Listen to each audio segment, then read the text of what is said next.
রংপুর জেলা প্রশাসনের নির্বাহী ম্যাজিস্ট্রেট মোহাম্মদ ঝন্টু আলী দুরারোগ্য ক্যান্সারে আক্রান্ত হয়ে চিকিৎসাধীন অবস্থায় ইন্তেকাল করেছেন।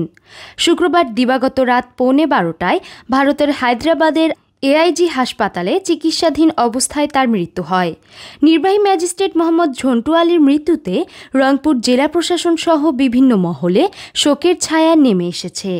সামাজিক যোগাযোগ মাধ্যমে ঝন্টু আলীর সাথে নানা স্মৃতি তুলে ধরেছেন তার বন্ধুসহ শুভাকাঙ্ক্ষীরা।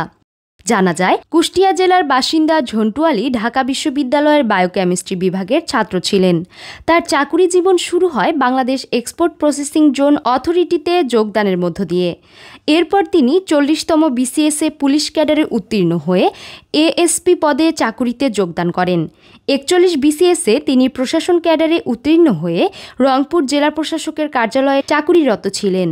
এহসানুল হক সুমনের পাঠানো তথ্য ও ভিডিও চিত্রে সাইমা শুভ্র, আপডেট টিভি।